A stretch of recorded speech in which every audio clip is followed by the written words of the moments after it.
Hello, welcome to Photoics. In this video I'm going to go through the basic settings of the Nikon D3100. I'm going to presume in this video this is your first DSLR and that you have no previous experience. So this is just going to go through basically how to get your camera to take pictures after you've taken it out of the box, and some of the settings that you might find you need to use. Okay, so first of all we need to attach the lens to the camera. The lens I have here is the 18 to 55mm VR that came with the kit, and we need to attach it to the camera. So first of all we need to take off this cover, just twist it in the direction that the arrow shows you, and then you need to take off the rear cap of the lens. Again, twist it in the direction that the arrow shows, and then you'll see on the lens that there's a white dot, and you'll see on the camera that there's a white dot as well. Simply line up the two white dots and then twist the camera until you hear it click. So we'll do that again.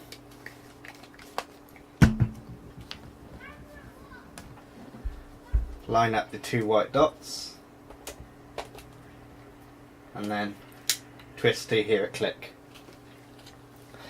Okay, so that's the lens now mounted on the camera. So let's turn the camera on now. Now I've got this set up in guide mode, which if you're new to photography I recommend that you start with first. As you can see, there's three different icons on the screen. It says shoot, view delete and setup. So we're going to go into shoot, so just press the OK button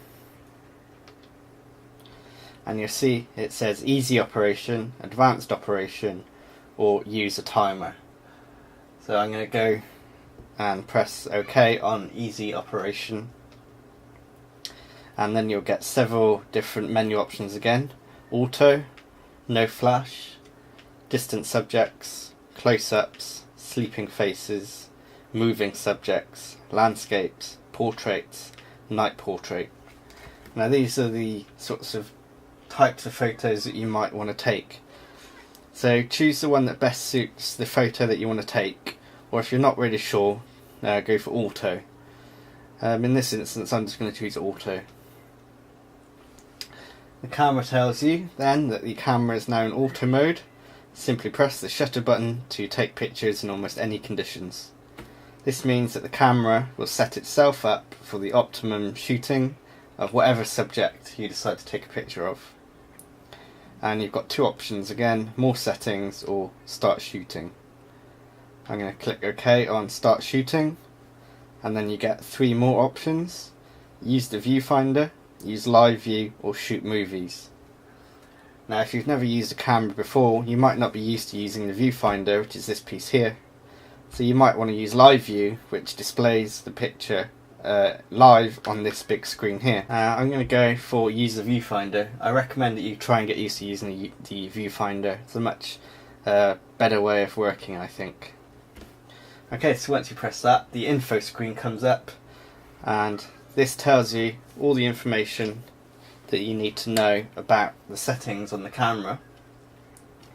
There's many different parts here. Some of it will mean nothing to you at the moment, but the basic elements that you need to know are these bits here. You'll see there's a big circle with dots around it. There's like a fraction number, and then there's another number preceded by an F, and these are your shutter speed and your aperture. The shutter speed is the speed that the camera will fire, and the aperture is the size of the hole in the lens. And you'll see once you get more into photography and learn about aperture and depth of field, you will see on this circle scale here that as you change the aperture, this picture actually changes. You might be able to see it now, it's doing it by itself. The smaller the number, the bigger the aperture is, the bigger the hole is, so it lets in more light. Okay, so we're on auto. got our lens on, the camera is ready to take a picture. It's set everything up for me, I don't need to do anything else at this stage. So to take the picture, you have pressed this silver button, which is the shutter button, and that activates the autofocus. So just press it down halfway and you'll see and hear the lens make a noise for the autofocus. If you're looking through the viewfinder, you'll see several red dots in the viewfinder. These are the focus points that are being used. You might see several light up in this mode.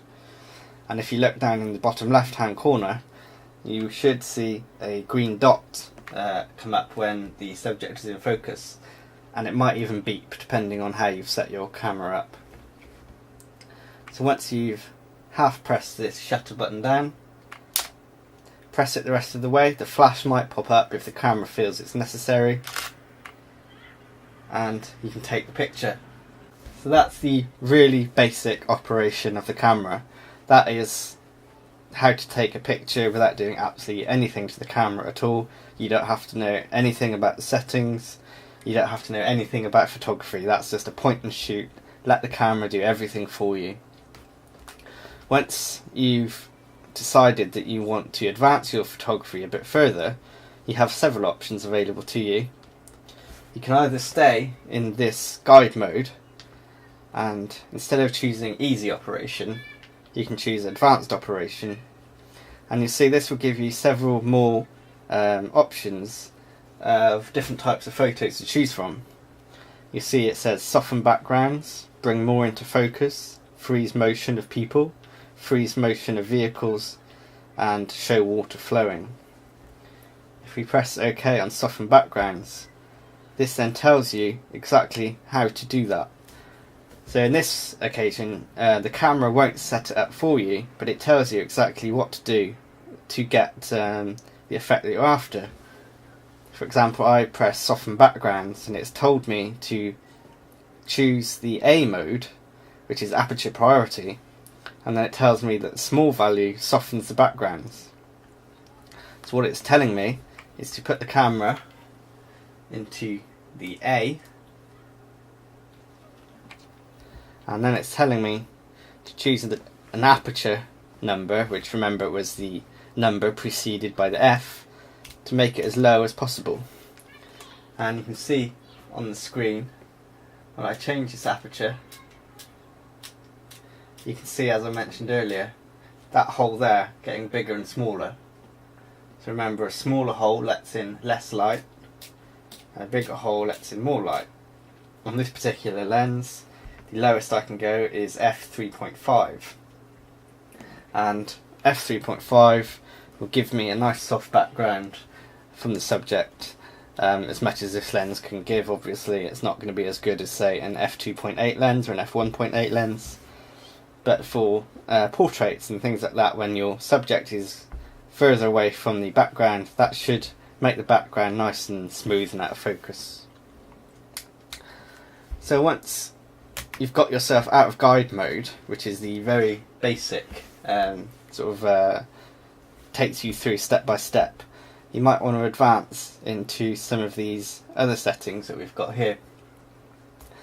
The next one down from guide mode is the green one, which is auto. This is very similar to guide mode, except it doesn't take you through step by step. It just automatically chooses the settings and lets you take the photo. So we're in auto mode now, and say I see something that I want to quickly take a photo of, I just half press the shutter and take the picture. But it's not telling me anything, it's not telling me what it's doing, it's not telling me how to do it myself, it's just going to get on and do it by itself. Further around we have these little icons on the mode dial. These represent different settings, optimum settings for the type of picture that the icon represents. You see the first one looks like an arrow with a cross through it. That means no flash, so that will disable the flash completely. So that's really good if you're somewhere where it won't allow flash, but you want to take pictures but you're not entirely sure what settings you need to use, and you don't want the flash popping up by itself and then you get told off by the security guards or whatever. The next one is a picture of a person with a hat on, This is the portrait mode, so that will set the camera up for portraits.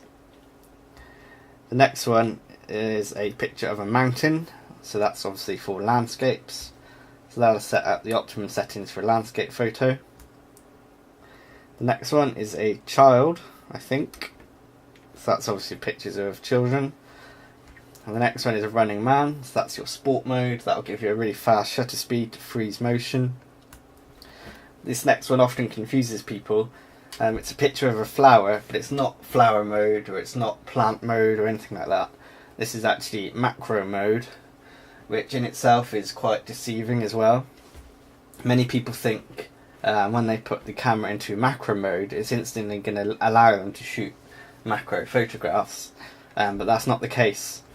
Simply all this does is set up the aperture and the shutter speed for a good macro photograph. So it will give you quite a small aperture to get maximum depth of field. To get true macro photographs, you'll need a macro lens or a macro attachment of some description. The next one is a picture of a person with a star behind them. This is your night shot mode, and this will raise the flash automatically usually.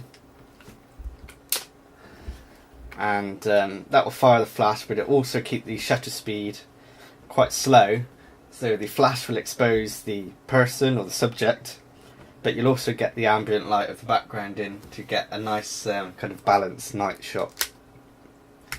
Then you get on to the manual modes, which are in their own little box in here.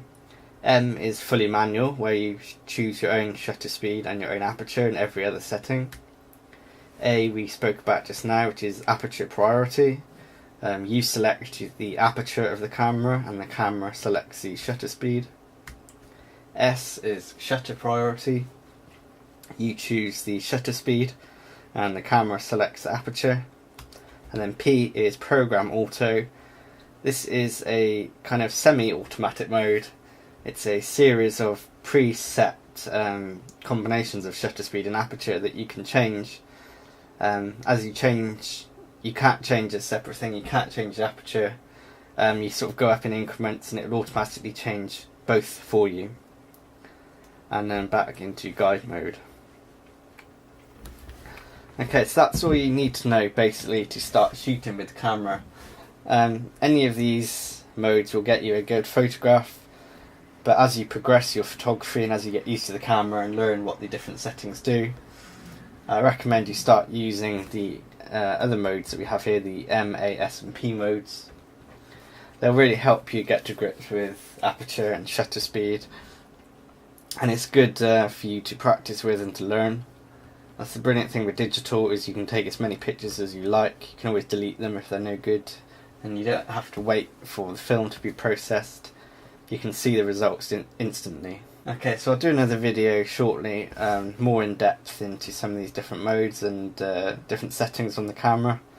But hopefully that will get you to take a few pictures straight away. I know how much it's exciting when you get a new camera like this. You just want to go out and take as many pictures as possible.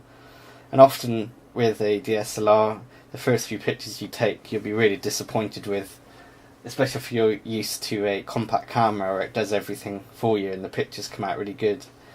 Sometimes when you first use a DSLR and you're not quite sure what the settings do, it can be quite disheartening when your first photo comes out completely black or completely white or really blurry. That's what's great about the D3100 with the guide mode. If you know in your head what picture you want, there's a listing in the camera for you. If you know that you want the background to be blurred out, you just select that and it will set the camera up for you. Okay, I hope that was of some help. Thanks very much.